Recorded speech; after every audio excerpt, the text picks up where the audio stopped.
back. We're back after a couple weeks. Yeah, it's been a couple of weeks. We've missed everybody. Feels like 6 years. It seems like it's been a long time. Yeah, we're still here. We're alive. Maybe a little shaggier. Hopefully not too much worse for wear. Hope you guys are staying safe and sane out there. I think we have here. Yes, we're doing good. We are enjoying playing Minecraft. Yeah, enjoying the isolation, I guess, as best we can. Yeah.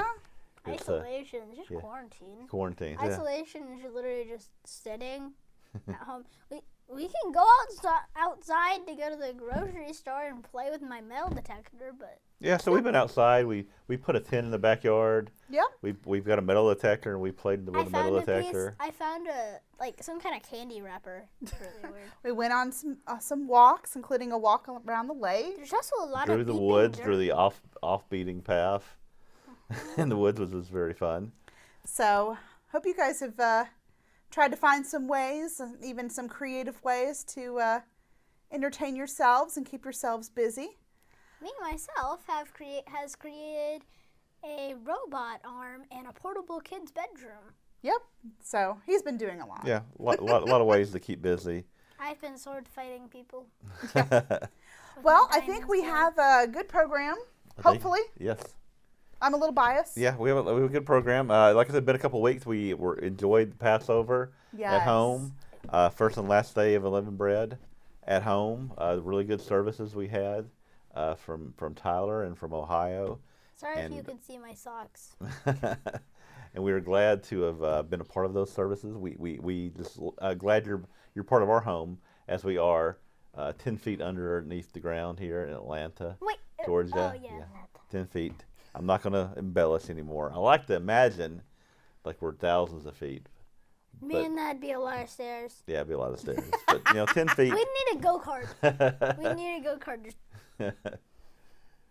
Would be quite a bit. So we have Connor's Corner. Coming up. Yeah, we have Connor's Corner tonight. Yay! And Connor has put together a really interesting interpretation of a Bible story. Please be nice. It may not be much, but it took me a while. Okay. And then we have a digital guest. We have a digital guest. We have Lisa McCombs going to be joining us from Tyler, Texas. Yeah. She has a presentation, so we'll bring her on after our first break. And then we're going to come back and we're going to look at some questions. And this is an article that we found on the internet. And we took that article of questions you should consider before you reopen church. Yes. So we're going to have a discussion, just things that you need to think about, things you should have a plan for. And again, that'll be a great opportunity for us to check people's comments. Yeah, because I'd like to see what your comments are, because again, we don't have all the answers. No. But we have the questions. And if you have additional questions, you might have some things that, because like I said, we pulled this from an article, so there's definitely going to be some more things to think about. So if you want to bounce that off of us, you're more than welcome to. Yeah, so definitely we have a good show tonight. As always, I want to, and I got this little thing fixed last time. It was giving me a lot of issues, the screen, if you remember last time, because I am running everything from this little control pad. I got a little mouse. I got my phone on stuff. It's magic. It's the invisible cameraman. Who totally exists. And so we really do miss our cameraman. We miss the help that we can get. But we're doing our best. We're doing our best. But what I want to mention is the CGI Digital Network app. We're doing really great with this app.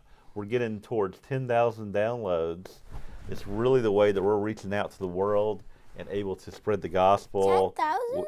Yeah, a lot. That's 10,000 more subscribers than Unspeakable has. Yeah, it's a lot. It's a lot of people have downloaded it. We want this to be our magazine. What magazines used to be. For folks, we want this to be that, where you check it every day. There's maybe a new article, there's some new Bible studies, there's sermons, there's thousands of stuff you can get in there and you can really learn. And we've added the hymnal to the we talked about that last time. The hymnals there, it is actually really good, especially if you're at home, which I guess most all of us are. Keeping Sabbath, you can play some songs, add the lyrics there, sing along. A lot of ways to connect with the CGI digital app, and so we're very happy that we're promoting that heavily. We really like if you're getting CDs and you can get the app. We prefer that you use the app because the app's going to be quicker, more efficient, faster. You can hook it up to your car, watch it on TV, all kinds of things you can do. Just you've had fewer people in the office, so it Yes. takes a while it takes a little longer than it normally would to get you. Yeah, and other all these materials. buzzwords about like contactless, things. So there's no contact involved when we from using the app. I have something to say. Okay. It's like me in the morning. I know some of you might do this, but with the CGI Network app, in the morning I normally just get up, go downstairs, take the puppy out, and then watch YouTube videos. And some people out there who have the CGI Digital Network app probably get up, take the dog out, and then just get on their phone and start looking on the. Yeah. So it's like reading the morning paper. Yeah. It's like reading the paper, and you can actually I watch the morning cast. YouTube. Most phones, you can hit the cast button and cast it to your Google TV or put it on your Apple TV or use the Apple network app. So we've been watching church services here on our big screen upstairs. It's been really nice. I'm watching Wynn or watching Charles Gross give a sermon. Feels like we're there. When we did the Passover, we did it down here. We had a really big screen, and we felt like we were we felt like we were a part of as much as we can what was going on by bringing people into the home that way to I guess be creative and make sure we're fellowshipping. And there's some other ideas we're thinking about, and there's some things you might could do because who's using Zoom out there? Let us know in the comments if you're using Zoom for your work. It's become like the big killer app, I guess, of this last 4 or 5 weeks where really everybody's wanting to use Zoom. You're using Zoom, right? Yeah, even I'm using Zoom with my class. Except sadly, it's only in smaller groups. It's only in a gift. So what you can do, and I think we're going to do this for our Atlanta church tomorrow, and I think the Tyler church is going to do it, and maybe in your local church.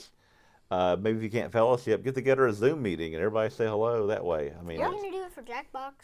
Yeah, you can do it. Yeah, we're going to do it for that way all you can kinds do of some things. digital fellowshipping. Yep, and I want to tell you about the schedule we have. It's changed a little bit. The schedule we have coming up here, we have, and I'll bring this up. This is the Sabbath service tomorrow. We have 9:30 a.m. Central Time from Medina, Ohio. So they'll start out, and they're going to do the sermon kind of first, and they'll do announcements later. That way you can be able to catch the sermon and what you need to catch from that, so that if you want to watch the sermon at 11 a.m. Central Time in Tyler, that you can go ahead and switch on over to that channel, Webcast 1, and watch the sermon. And back on Webcast 1 at 1:30, I think we had it at 1, but now we have it at 1:30. I think that works good for the folks up in Canada, which is 2:30 Eastern Time. They begin their Bible study. And so pretty good lineup for tomorrow for the Sabbath that you can really tune in, watch it on your television like we do, watch it on your phone, your app. Definitely ways to connect to everyone. So we're really happy about doing those things. Yeah. And I think that's really all that I have. As far as a new announcement? Any announcements? And so I'm going to let you kind of like take this for a second while I change something over here. So anything interesting you might have in mind or noticing about what it's like, working at home and. I'll say that I really enjoyed the spring holidays this year. It was very different, obviously, but I definitely did the most cooking I've ever done in my life. Steak? So it was Chicken very Parmesan. well, but all the bread and all the And unleavened, pizza. the unleavened bread. We had cookies. 11 chicken parmesan. Yeah, Yes. we had unleavened Parmesan. How is that possible? It was more delicious than real Parmesan. It was So definitely yeah, good. so being at home kind of allowed me to do that. Normally, I buy some store-bought matzahs, and that's about it. Yeah. So Yeah, we live off of Mazos. if anything, I've set a precedent now that they're going to expect me to cook each year. Yeah, it's different for me. I don't normally do much to clean my house. We did a lot 11, a lot to get rid of. But so now we're counting the weeks to Pentecost. Yep. And we're looking forward to that. We'll pray for everybody. We need to pray that maybe we'll be able to get together for Pentecost That would be in wonderful. some form. So we're going, like I said, we're going to talk about later about what you can do to come back. Come back as a church. What's some things that we can do that we will see. All right. So Without further ado. without further ado, I think we have something that is known as Connor's Corner. Connor's Corner, because Connor works with a program you might be familiar with called Minecraft. A lot of you are. He's very creative and can create a lot of things. And so we've challenged Connor, and a lot of people out there have challenged Connor to create some biblical stories in Minecraft. And what's the ones you've done so far before the night? I've done Noah's Ark. Noah's Ark, and that was impressive. Yeah, that was my biggest one. Yeah. Daniel and the Lion's Den, which was, I believe, last time we were in. Mm-hmm. And then before that was Adam and Eve? Adam and Eve, In the garden, yes. The creation. Yep. Yes, and I know what I'm doing now, but it's up to you guys what I'm going to do next. Okay. So let's Getting thrown into a furnace. So And yeah. surviving. Okay. So before we look at your screenshots, can you kind of just summarize the story for people? So what did Shadrach, Meshach, and Abednego get in trouble for? For not worshiping a weird statue. And Why? Why is there Why? so a statue of the king, and they were supposed to bow down and worship it, and they didn't do it. I didn't know it was the king, so I'm sorry that it's a creeper. Okay. All right. So, and what was their punishment for refusing to do that? We're going to throw it in a furnace, the whole name of what I'm trying to say. So they were thrown in a furnace. Okay. So show us the screenshots that you did. Oh, magical All right. screenshots. All right, so let me get the full screenshot up here. And this is the first one. So this would be the king. Well, this would be the statue, right? Statue, This right. is the statue This is the artistic interpretation, of what I had in my inventory. yes, of the statue. With Okay. the stuff that I had in my Okay. All right. What's the next one? All right, the next one we got. Kripara, god of explosion. That's just Oh, that's what you named the statue? Yeah. I like that. So Okay. again, artistic creeper. interpretation here. creeper. Yeah, so that was your god, your idol that was It's a created. creeper, and creepers explode. So Yeah. Kripara, god of explosion. All right. So that's your idol. All right. What do we have Yeah. next? That's the guard, and you see Shadrach, Meshach, and Abednego. Poor Abednego is all in the corner. Like, I don't Yeah. want to be thrown in furnace. Okay. So this is the guard taking them away. Mm-hmm. All right. I thought What's that next? character would fit the guard character in Iron Golem. Yep. I like it. All right. What's next? Okay. Oh. This is It them. looks like they did. It looks like Yeah. they did. So they got thrown in the furnace. So in the story, what happens that's pretty miraculous when they get thrown in the furnace? There's a random person. Well, what doesn't happen to them that would happen to most people when you get thrown in a furnace? You died. So they didn't, right? Yeah. They didn't go up in flames. And why was that? They had invisible force fields because of God. So I guess that's the way to describe it. Yeah, I can see how that would be the 8-year-old way to describe it, would be Yeah. invisible force field. Yeah. Because there would have to be, and think about it, there would have to be some way for God to prevent them from being burned. So why not invisible force field? All right, so Connor, let's see if we can draw some comparisons. Do we have paper? Ha ha ha. Ba-dum-tsh. Okay. Seriously, what do you mean by draw? No, I just mean so let's compare that story to what's happening around the world right now. Okay? Well, my mom told me this earlier at dinner. Imagine this. So, did God prevent them from going into the furnace, from getting thrown into the furnace? So he could have, right? He could have prevented it. He could have, but no, he didn't. No. Did he save them from getting burnt by the furnace? Yes. And how is that similar to what's happening now? Did God prevent the coronavirus? No. did God protect us from the coronavirus? Most of us. Yeah. I mean, that's a fair assumption. Most of us. Yes, those of us that are doing what we're supposed to do and some of believe us and trust in God. Did. Right. Most But of but us for those of we us did. that are doing what we're supposed to be doing and believe and trust in God, Yes. He's keeping us safe. We're safe. Safe zone. All right. Anything else you want to say about this story? Anything else you learned? Don't throw people into a furnace. Yeah. Don't throw people into a furnace. Right. That's probably a good rule to live by. And probably don't work. You know, even if you have if you're given the choice of worshiping an idol. Definitely do not go to the statue. Yes. I don't even know why they talk to a statue. It's made of stone, or in this case, it's made of pumpkins and iron. Okay, I'm just gonna talk about the comments. So, any of you, please comment anything.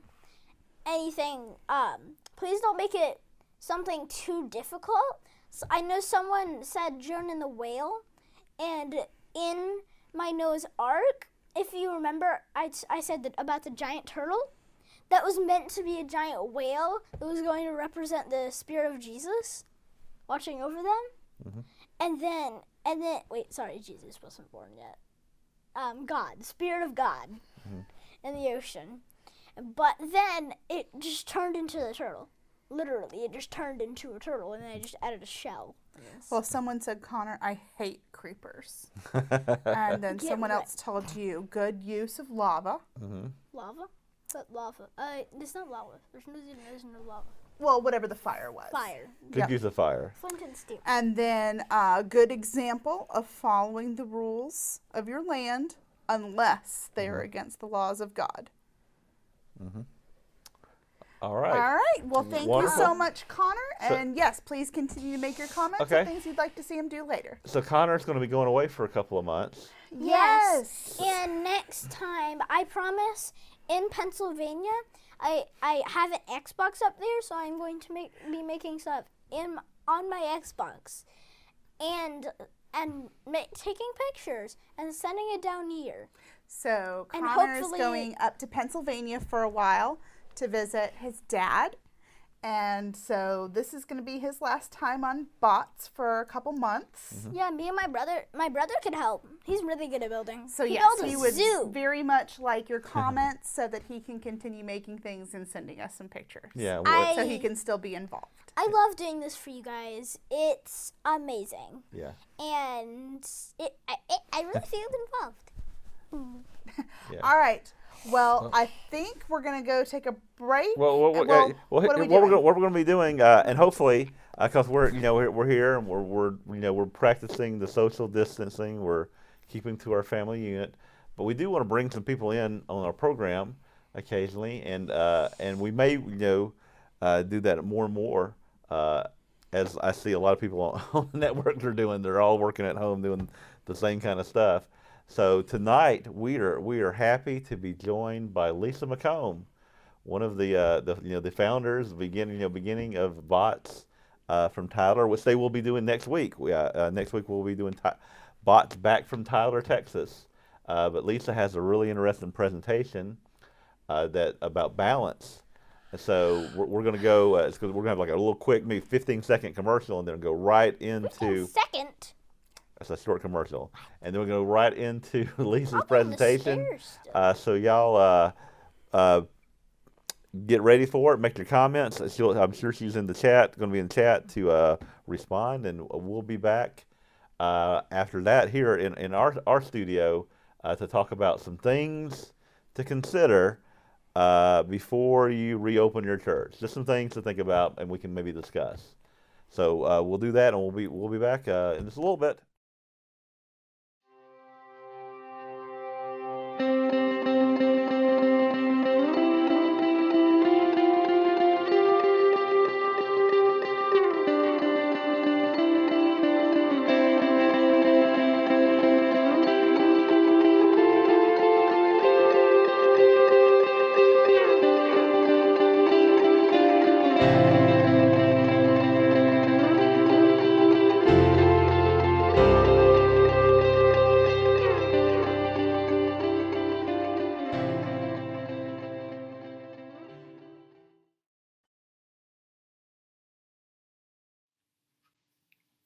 Hello, Bots family. We're so glad to see you tonight, and I hope that you're faring well during this time.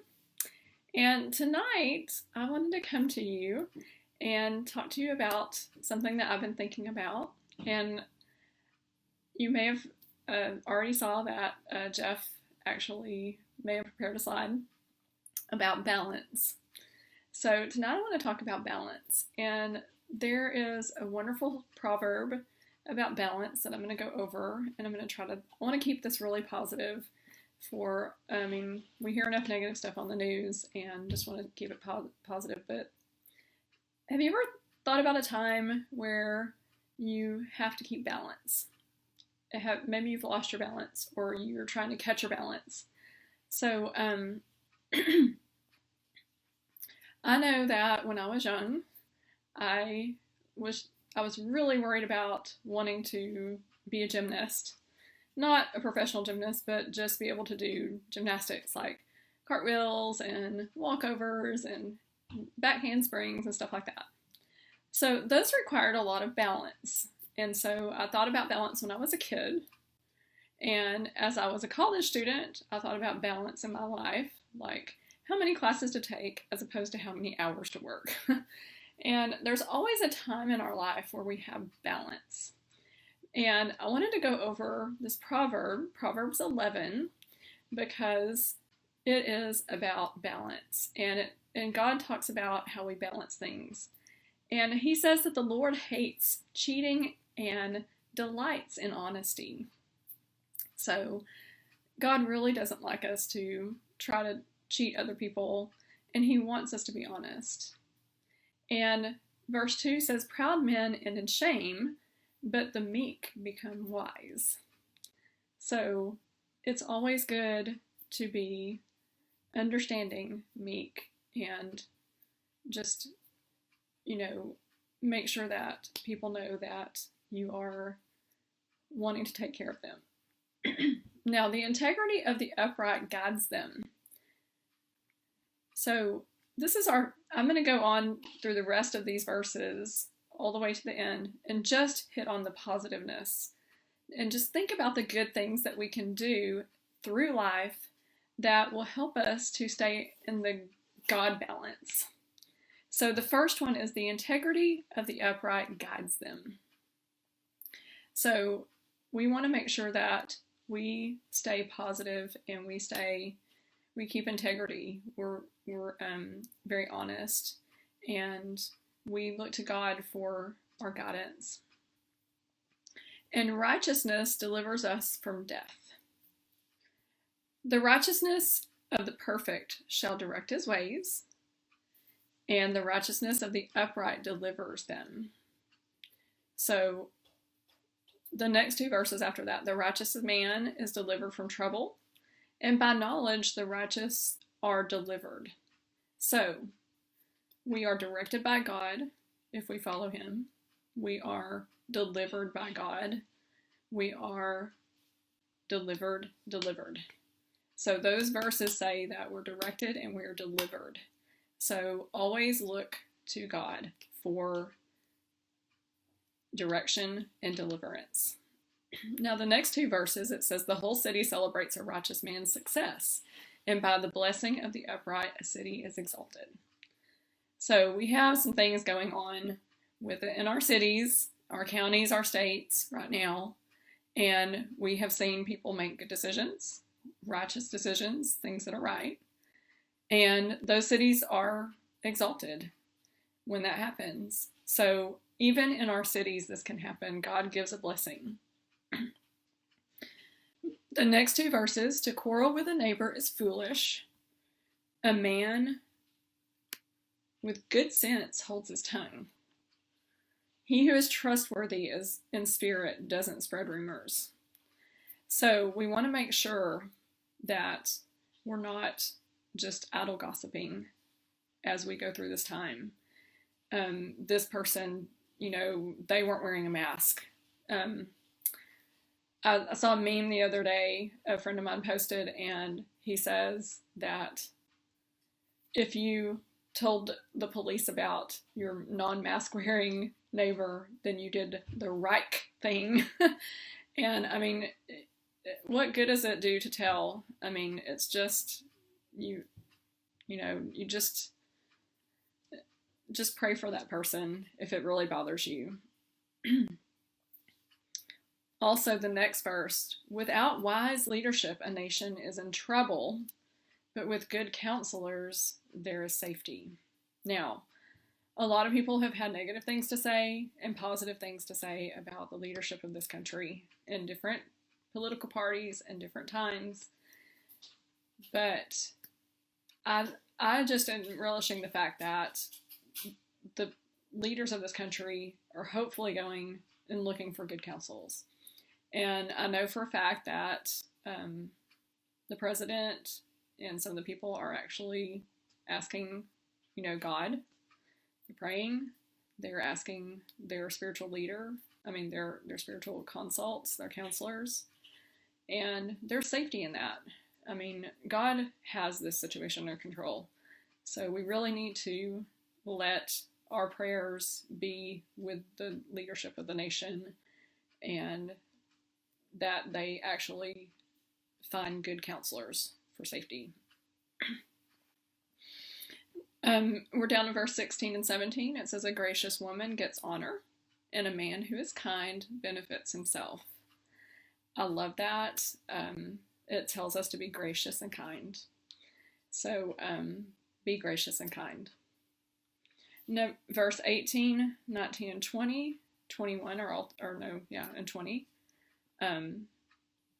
One who sows righteousness gets a sure reward. The good man finds life. The Lord hates the stubborn, but delights in those who are good. So we need to be good and sow righteousness. And the offspring of the righteous will be delivered.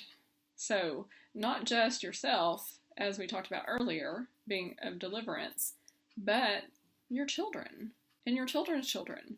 It passes on through the generations. You know about the blessings or the cursings of the generations. Verse 23 and 24 go together. The desire of the righteous ends only in good. Don't be afraid to give freely. You will be very blessed. So, during this time, don't hoard. Don't be a hoarder. Don't say, I need more toilet paper. I know I'm being a little bit silly there, and I think the toilet paper frenzy is kind of over because we're starting to see more toilet paper here in stores. I hope you are too. But the desire of the righteous ends only in good. So if you desire righteousness and you are following your desires, end in good. And don't be afraid to be giving. You're going to be blessed in return. God blesses a cheerful giver. And a blessing is on the head of him who sells in time of need. I love that verse right now because those people who have been hoarding and they're trying to sell, some of them won't. They just won't give it away or sell it. They just want to keep it. So if someone has something and they can give it away, or even if they need to sell it, if it was something very expensive, if you can sell it in this time of need that people need things, and you can sell it to them and be gracious about it, you'll receive a blessing for that too. So finally, we have verse 27 through 31, which is the end. And if you search for good, you will find God's acceptance. Trust in God and flourish. Godly men are growing a tree that bears life-giving fruit, and all who win souls are wise. Even the godly shall be rewarded here on earth. So this tells me that to always look for good. And even in people, some people just are kind of out of their mind right now because it's just hard to deal with the circumstances around this situation. So always try to search for the good in someone. You know that it was there possibly before. You'll find God's acceptance, even if they're out of line. Be sure to trust in God, and He will make you have plenty. If you are godly, that means you're going to be giving life-giving fruit. the fruits of the Spirit, those give life. And if you are able to do that and win souls over to God, then you are very wise. And I mean, it's a good thing. And your reward, you can be rewarded here on earth. Okay? I know that I love to help people, and I get that feel-good feeling when I'm hopefully helping others, and I hope I'm not overbearing with it or trying to overstep bounds with people, but I just want to help. But each of these verses has a balance in it. There's a contra. If you want to go back and read Proverbs 11, then you'll see the contra in it. But I wanted to stay with the positive so that we would know how to react in these times. And just go back and read the whole thing. There's a balance about it, and God always has balance. So keep your balance. And I'll see you next time. Yes, I know that's due today. Yes, and the cupcakes for the soccer game. I'll do the best I can to get that to you. Yep, I'll do my best. Anything else? Want me to watch your kids this weekend? Okay. And the dog? Sure, let me add that to my list. Okay, sure. Okay, okay. Sure. Yeah. Can you hang on a second?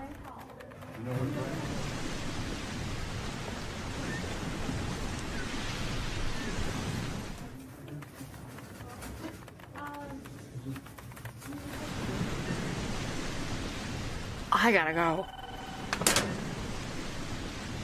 If you don't have a magic seashell, we invite you to relax with friends and be refreshed by God at Seaside Escape.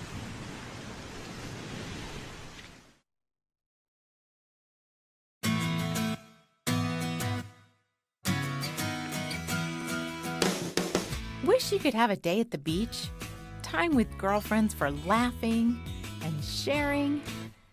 Time with God reflecting, praying. You can at Seaside Escape.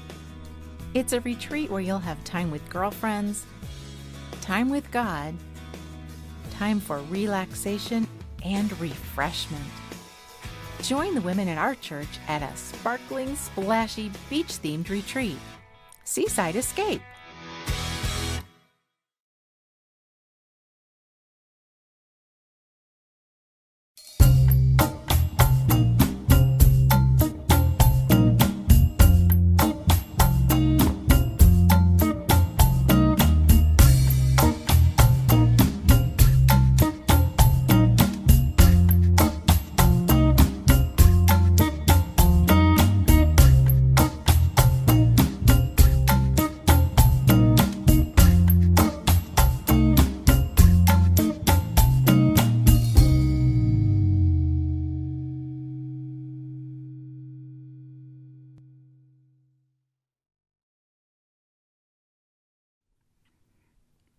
We're back. Welcome back. Wow, that beach looks good. Yeah, definitely the beach that we're still planning those dates. So prayers out there that all works out. Yep, that's 2 months from now. So Whatever God phase, willing. whatever phase reopening plan we are in the country, however they have that would be a great thing to do to get together. Yes. Yeah. So we I mean, I don't know about you, but I miss it. I miss y'all. I miss everyone out there. I miss people. I broke my tooth last week, and I was fortunate enough to go to the dentist Monday. Would you say fortunate to go to the dentist? Crazy sentence. Yeah, I was fortunate to go to the dentist because I was able. It's like, well, I get to get out of the house, and I got this adventure. I'm going to go to the dentist, and I get there, and I pull my car in, and I'm the only one there because they only allow one person at a time. Front door is open. The lady at the counter has a mask, and she has like a wipe, and she wipes down my pen and says, "Sign all this stuff," and then I go straight back. No one's there except the dentist, and he's got his PPE on and gloves, and everything's all sterilized. And he's like, "What you got?" And I say, "Well, I broke this I had broke this tooth back here, and a little piece of it had broken off. He's like, I think we'll just pull that little part off, and we'll do a filling. And he says, yeah, we can get in there. It'll be great. You won't even know anything happened. You'll be back. And like an hour later, I was able to eat. So it was like good. But what I found so refreshing was that even though he had a mask, and I'm talking to him, how you ever talk to a dentist? Mm-hmm. I don't know how he understands. So like I'm looking at the dentist, and he's like, so where are you from? I'm like, well, from Lawrenceville. And you kind of talk that way. He understands perfectly because that's how he talks to people all day. But we had like such a great conversation about life as he's like working on my mouth, and I was like, I just felt so refreshing to have a conversation. Nothing about being here at home. It's just that having a conversation with a person. Oh yeah, Connor, outside the home. Going to see his dad next weekend. He was like, please don't take this personally. I'm not gonna miss you at first. I want to see other people. Yeah. And that's the thing, we're in a situation where we're not because we're following the laws. Yeah. We're doing at least what we think is best to prevent the spread. To hopefully that they'll be able to, it will die out. There won't be as much heartache and infection. But we're starting to turn towards the thought of opening. Yeah. Which is a good thing. Like, hey, right here in Georgia. And we didn't do it today. We could have got a tattoo, went bowling, and got our hair done. All today it was a day of opening. Georgia's starting to permit things to open. We'll see if they actually do. Now, if you go to get your hair done, now they're going to be covered in gloves and masks, and you'll be waiting outside, and they'll be spraying. There'll be a lot of Lysol involved. I guess it's a different experience. Yes. So yeah, but it's a good thing for people's minds to start turning towards how do we open things? How do we start going in the right direction? What are the first baby steps? Mm-hmm. It's not going to be a light switch. We can't just turn it all back on. But let's at least start talking about how we do that versus talking about shutting things down, not having things, all the stuff we can't do, can't find toilet paper. Let's talk about the positive and going in the right direction. Yeah. What can we do in going in the right direction? Following government guidelines. And again, there may be resurgences. I mean, there may be things that happen. 2 steps forward, 1 step back. Hopefully, it's not 1 step forward and 20 steps back. Yeah. So people naturally are then starting to think about churches. Like you said, we miss everybody. Yeah. Everybody misses everybody. Yeah, and again, some places churches can open soon. The rules may be like you can have 10 or less people, or everybody's got to be 6 feet apart, and you got to have like a sanitation regimen. There's rules, and it's very unusual. Some people are meeting in parking lots with cars, and that to me sounds like maybe the best way to start out, because everybody's in their car. Except I guess if you have to go to the bathroom, that might be. Yeah. By the way, someone was asking Jeff about the CGI family event in Medina in July, and that goes under the same category of we're kind of. I want to do that. I want to be there. I want to see people. I want to hug people.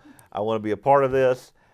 I just don't know. Right, and that's why we're starting to talk through these questions and these. Because the hotel may not be open. The reason. But just because up until this all started, this was going to be the first time we were doing it, so we were trying to think through all the logistics of just bringing people together and serving them and coming up with good biblical content and good family fun and food, and we're trying to come up with all those logistics. Now what we're trying to work through is, are we also going to be able to figure out these additional logistics of how to keep people safe? Yeah. How to make sure we're keeping people healthy? What would we do if we have a problem? So that's why we're starting to think through these things. Yeah, I mean, who wants to go up to Ohio?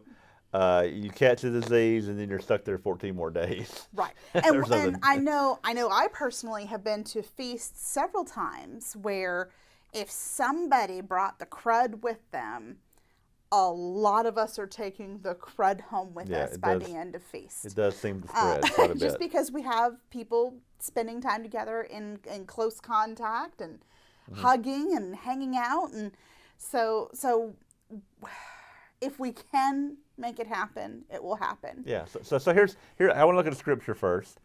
Scripture, Proverbs 22:3. This is one that, I let people know. This is the reason why CGI, a lot of churches of God have decided that we weren't going to have services during this time. Some people are like, wow, we're going to do it anyhow. But the reason why we decided is because we're biblically based and we want to obey God and do what God lets us know to do. And in Proverbs 22:3, it says, the prudent sees danger and hides himself, but the simple go and suffer for it. So that's just a basic principle of, if there's something dangerous out there, you avoid it. As best you can, Now, but another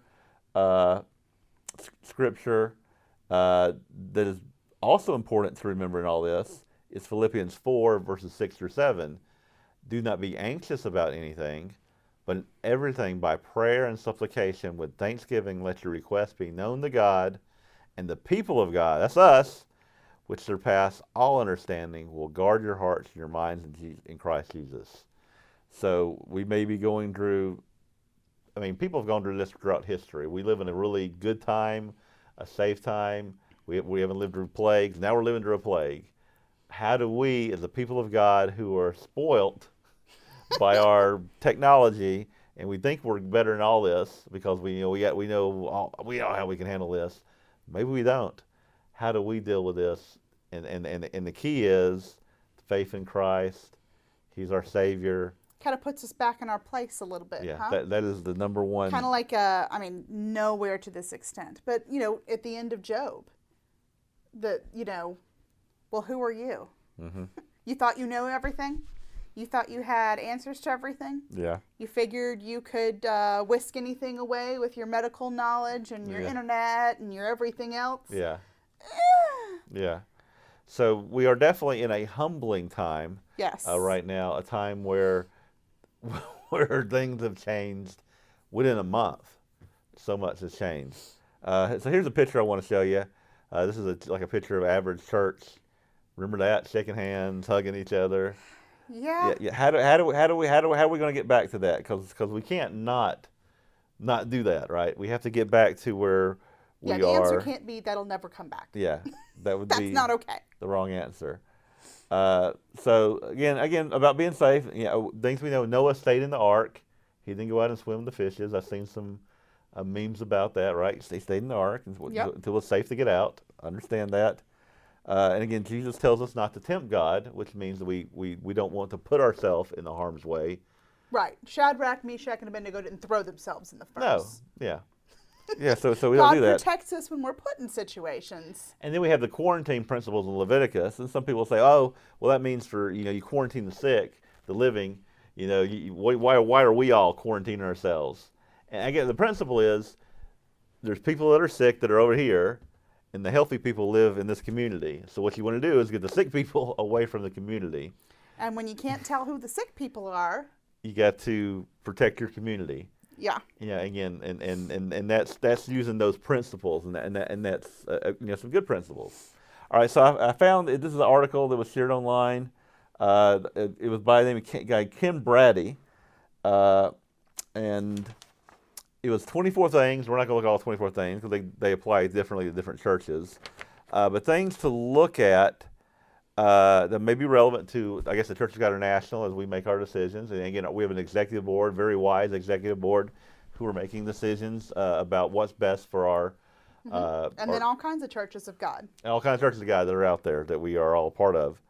So what are some things that are relevant that we can, think about as we begin to, reopen, whether it's, over the next couple of months, right, or however that comes about. So similar to that biblical principle of not starting to build something before counting the cost.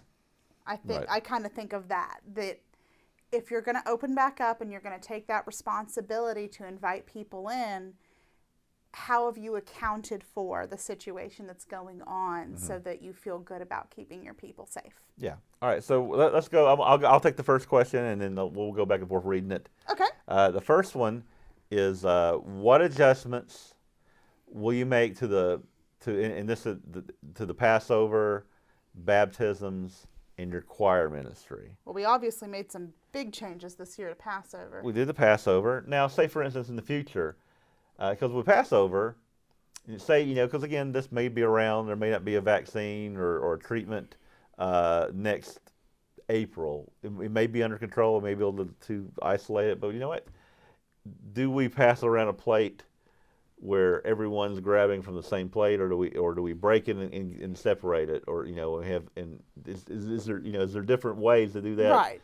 Sanitary. Similar to how the wine, most churches of God I've seen use the little single serve, little shot glasses versus a Catholic church where everyone is sipping from and the they're just same wiping cup. it with like a towel, which With I've always the thought same that towel was. each I was like, time. that was never for me. Yeah. with that kind of hygiene. But yeah, being more conscious about that. Baptism. Baptism. Now, baptism is baptism. You're gonna take them down, lay upon hands, and I guess I would say make sure the person's in good health. Yep. So we're before not going to start baptized. throwing bleach in the water. Yeah, no bleach in the water. I mean, that's just things I'm thinking. But maybe we don't have every single person hug them right after. Yeah, because we normally hug them and congratulate them, and that's the thing we do. But it's a thing to consider. Is that something we need to do right away, or it's like give them an elbow, or do like that. Say things we can do that are non-touch as far as baptism. And these are things to consider. I want to see what y'all ideas you have. And again, doing these things is not saying we don't have faith, because we do have faith. I have faith in God's word. I have got faith that God gives us guidance of how to deal with these things, and to be wise, and to not tempt God, and that God will take care of the rest. God will protect us, but He definitely wants us to act in wise ways. Mm-hmm.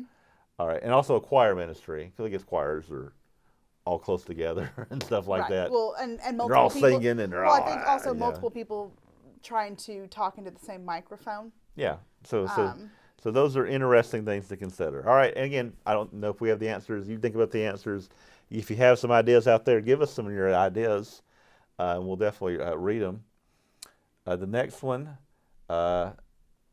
if you can read this next one. So how will you go forward? So this is what we're starting to talk about. So going forward, how do we deal with Vacation Bible School, with retreats, with summer camps?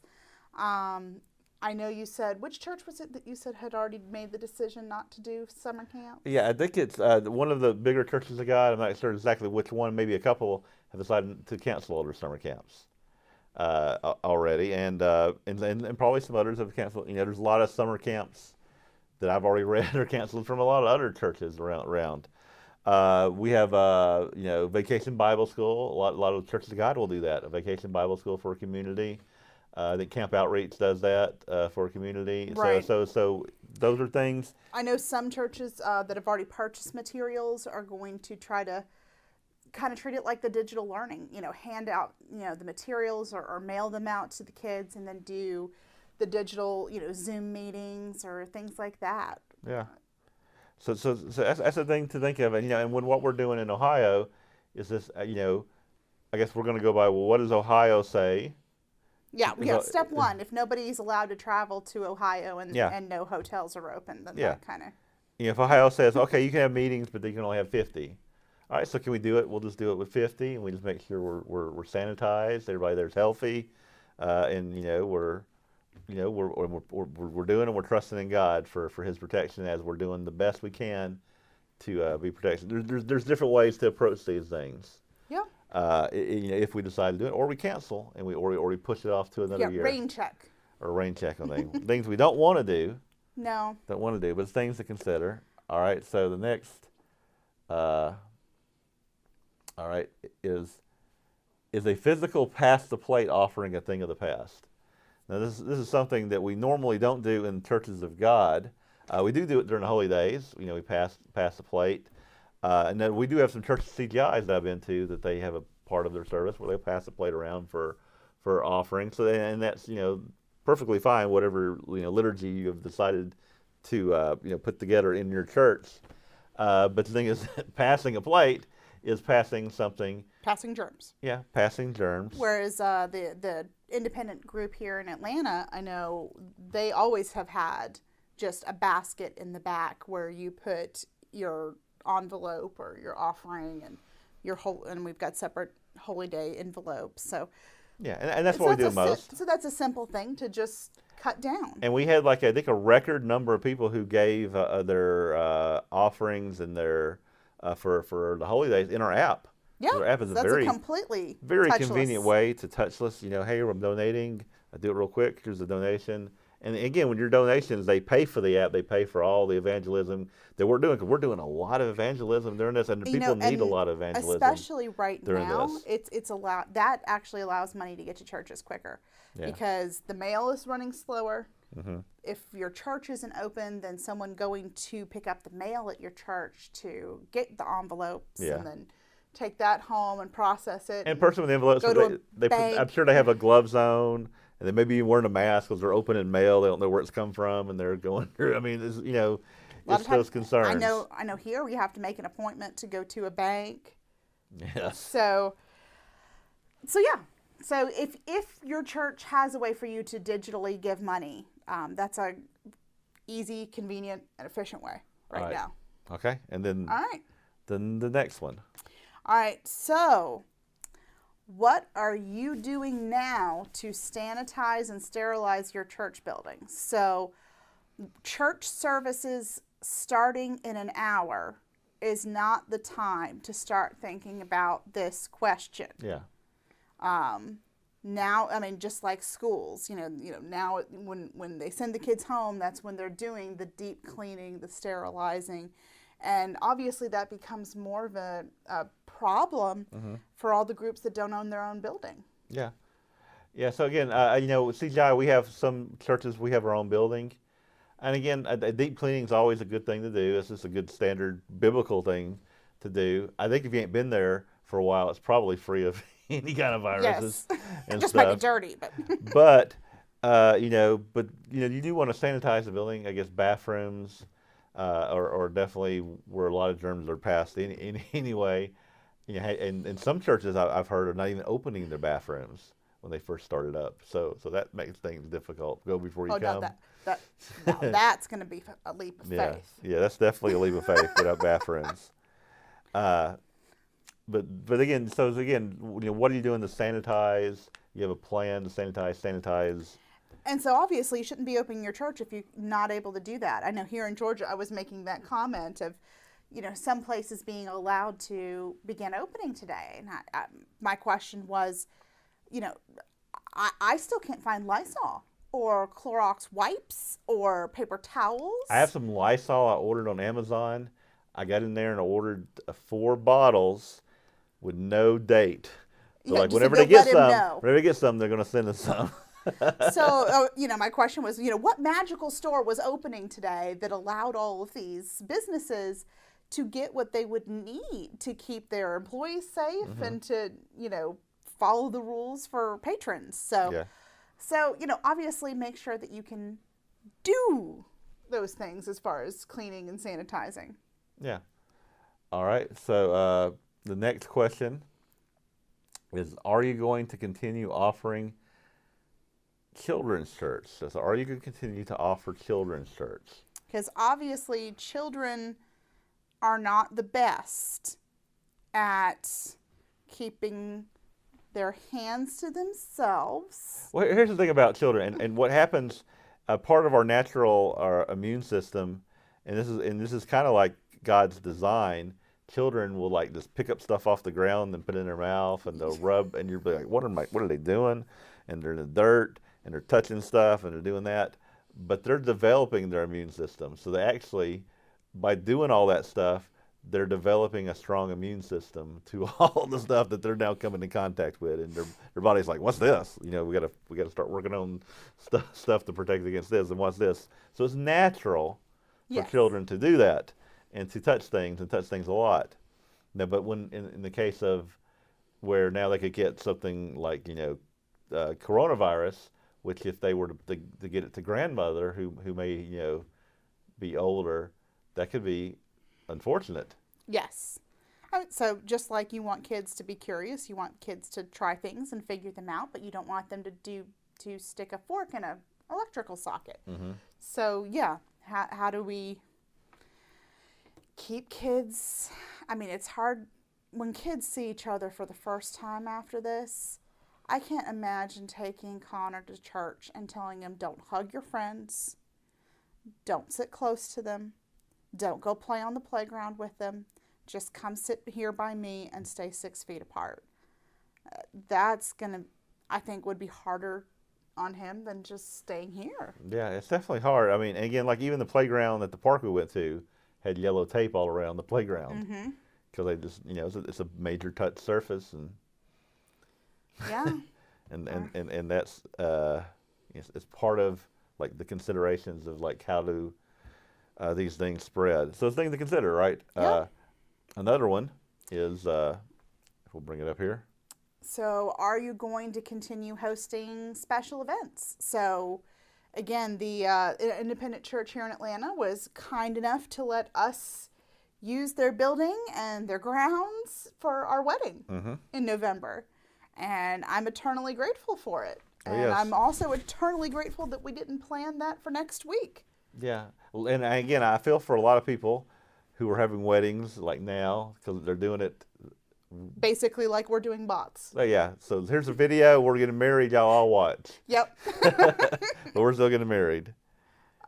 So, I mean, that's another thing. Again, just those baby steps of first, do we just do church? Then do we do church and networking? Then do we do church and potluck? Then do we do special events where we're inviting people from outside of our congregation that aren't as familiar with the rules that we've put in place coming in? Yeah, and someone's asking me what verse was I speaking of in Philippians? It was Philippians 4, 6, or 7. You can go back and reference that. It's what I mentioned earlier. All right, so let's see. We'll get the next question. Okay, and here's one because this is very much a very Church of God one.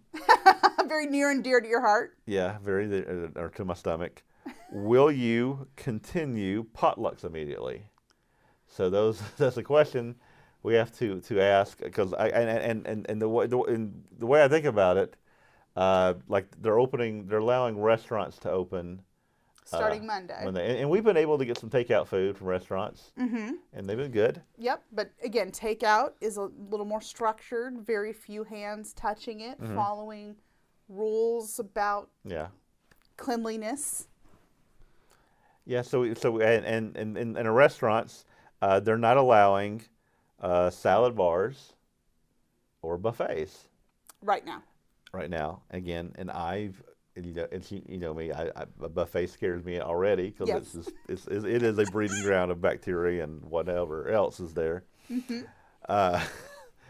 But they're not allowing that, and they're allowing, I think in Georgia, which is the first state really that's opening restaurants I know of. You have 500 square feet, and you can have like 10 people in 500 square feet, and then 6 people per table. The person waiting is going to be wearing a mask, probably gloves. You order.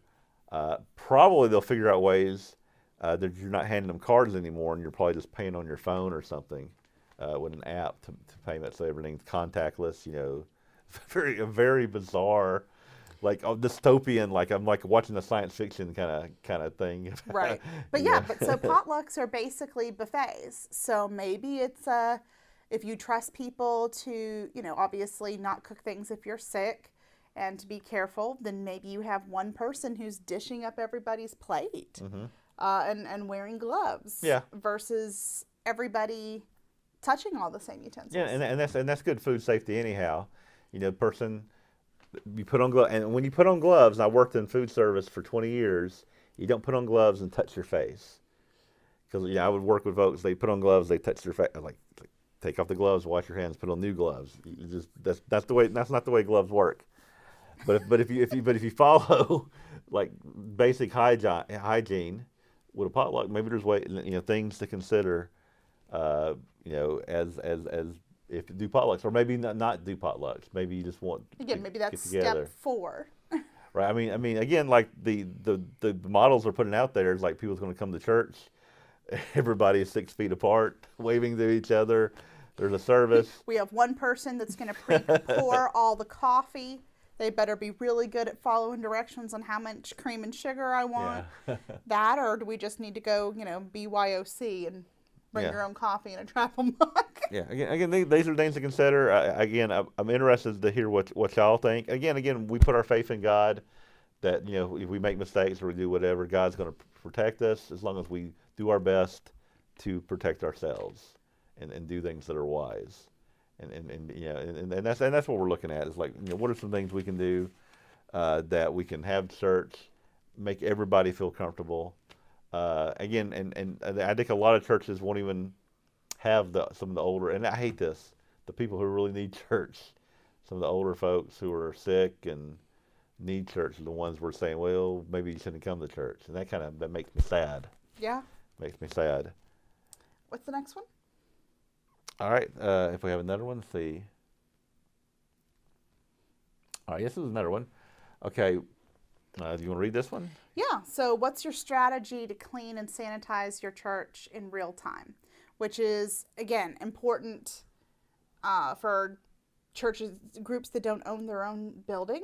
So they can't come in on Friday, have a cleaning crew or a volunteer from the group do it far ahead of time. So, and if you're going to be there for a few hours, is the cleaning that you did before anyone showed up enough? Yeah. Or does someone have to keep cleaning stuff? Yeah, when we go to the Publix, right, there's a guy they're always washing every single cart. Yep. Before a person uses it. So they're going to open up maybe theaters. I don't know if theaters will open up. There's no movies to show right now.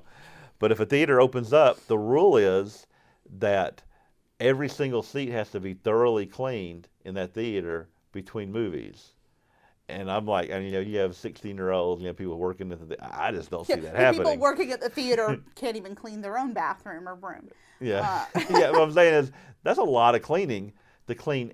Because I've cleaned stuff before and cleaned in different areas. Cleaning deep cleaning or cleaning, sanitizing, wiping down every single item in a theater, that's a lot to do. So what about church? You have somebody who's a greeter that's opening the door for everyone so they don't have to touch the door. Is a greeter wearing a mask? Is someone wiping down bathroom knobs, somebody going into the bathroom and clean it down on a regular basis, or do we, what? Like Those are things all to the stuff at consider. the coffee station, the water, all of that, the things that everyone's touching. Yeah, do you have any comments on there that seem relevant? No, not right now. Not right now. Okay. People are being social over here. All right, it's good to be social. This is a good time to do it. All right, so let's go look at, and again, things to think about. The next one is, should you add or shorten worship services to allow for social distancing? So in other words, like say, hey, they say, hey, you can only have 50 people. Well, our church has 100 people. So do we have 2 services so that people can spread out, and we got 50 in one service, 50 in another, and everybody can still social distance and follow the guidelines, keep everybody safe. Make it short, keep out. Do you do just church and no networking? Mm-hmm. I mean, networking, fellowshipping. But yeah, all the social stuff before and after. Do you kind of cut that out for a little while? Yeah, and again, and these questions we're asking, we're not saying this is next week. This is something. It's whenever it's your church, whenever it's your group. Whenever your church, and you're making these decisions, and according to how your church personally feels about this pandemic, and because there's a lot of different thoughts about it, Mm-hmm. about things, but and thing is, what do you feel comfortable with? What do you think is going to be best for protecting those that you love in your church? All right, what do we got next? So a more serious one. Yeah. So, again, thinking of the members of your church and others in your community, how are you going to deal with the rise of COVID-19 related addictions or unhealthy habits? Yeah, because there's things that, You know, people may drink too much or abuse substances. There's things that are, you know, that are free on the internet that people can look at, that can take their, you know, and not get into too much detail, take their mind off of these things Right. that people already are addicted to quite a bit. But they've had, you know, what's the old saying? Idle hands are the devil's playground. Yeah. So you're at home. I'm stressed. People have different ways of dealing with stress. Whether Right. it's, And they you can know, have some unhealthy whatever, coping mechanisms. whatever sin or vice that is, people, you know, may deal with stress. Right. And this can create addictions or create problems. And so how do we help those people? And just create unhealthy family relationships. Yes. There could be some people that just spending this much time together hasn't gone as well as it's gone for us. Yeah. It's you feel again, being stuck in the house with someone for month after month after month, and that, you know, and maybe if you're don't get along well, So it could be a problem. Just maybe we need to come up with some ways to check on our people. Yeah. Talk to them, see how they're doing, more than just the fine. Yeah, even right now, because again, people are lonely, especially if you're by yourself. You know, there's a lot of mental health issues that are out there. I think there's a rise in prescription medicine for mental health issues because people are scared, people are anxious. It's natural. Things are happening. How can we help others? And the best way is just talking to others, helping them through this, let them know your own stories. Yeah, my mom would say when she would talk to her mother, who's now passed on a few years, but she, you know, when you call somebody, how are you doing? Oh, fine. She'd always say fine. Mm-hmm. But then she'd talk to her for a little while, and then she would say, how are you feeling?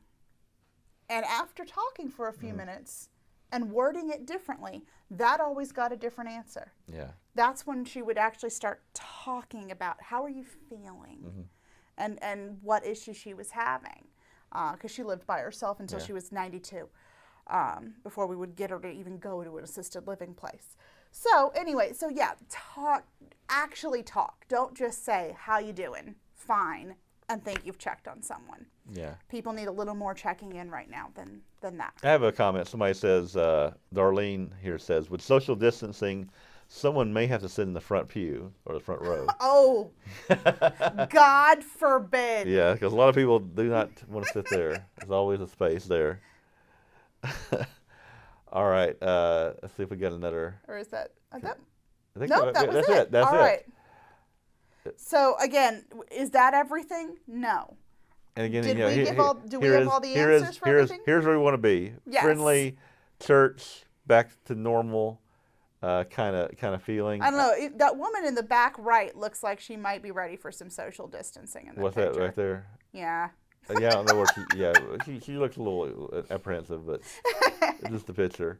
But here we go. Here's a picture I got when I looked up church that I have on my computer, and this is the church that got in the Philippines. Wow. And we want to be there. We want to be doing that. Yeah. So like and everybody, especially come feast time this year. Yeah, again, I don't want to think about how do you social distance at a Feast of Tabernacles, or what are we going to do? Again, it's prayers, prayers that everybody will do the right thing, that people will be careful, prevent the spread, do the things that need to be done so we can get back to normal. Those are things that we're praying for. But again, it's a different time. And we're just going to have to take some baby steps together. Yeah, and again. But if we do them together, then they won't seem so hard. Yeah. And again, what can we do to still stay connected? Call somebody in your church. If you haven't called them, I would say tonight, call somebody tonight in your church. Talk to them. Or tomorrow. Or tomorrow. If it's late, because it's kind of late.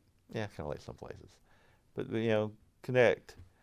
Do all we can to try to create that fellowship. But tomorrow's the Sabbath. You got nothing better to do. Call and check on your people. Yeah, let people know that we care about them. All right. I think that's all we had for that. Do we want to take a break and come back? We're going to take a break, and the break we're going to have is again our we're positive. We're looking forward to the future. We'll have our commercial for our Feast of Tabernacles in New York. In New York City. In New York. So again, New York, definitely keep praying for New York. It is definitely the most hard-hit place in the world. A lot going on there. Even amongst our church, we have people we're praying for who were affected deeply. Directly, yeah. Directly. And so pray for those, definitely who are seeing the worst of it. There's a lot of places where, it's not so bad. We're doing good. But definitely continue to pray. So we're going to go to this commercial. Let's look about for this, and when we get back, we'll do our final comments.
And we're back. We're back. Connor's back. Somebody was asking, is the site in the city or outside the city of New York? And it's outside the city of New York, but probably close enough that if you wanted to visit and do all the touristy things there, Right. you would be in that area. Definitely. I mean, looks like a great place to keep the Feast of Tabernacles. Lisa right here says it's going to be hard for her not to dive back in the church. Yep. For a lot of I people. listened to comments for a while. Please continue to suggest more. I saw very few. By very few, I saw one. All right.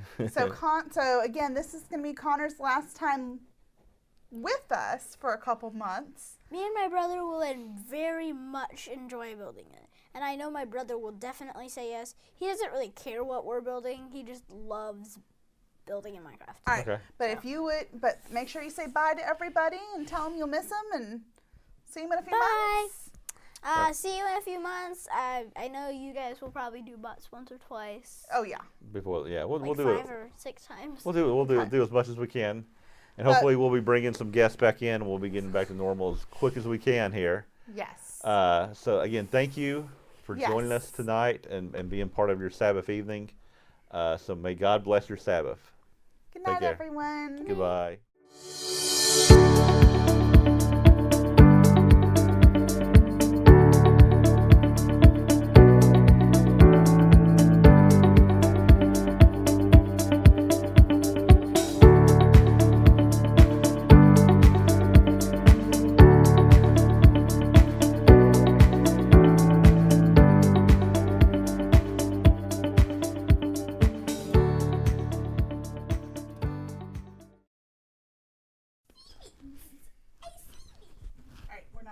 All right, we're not. Okay.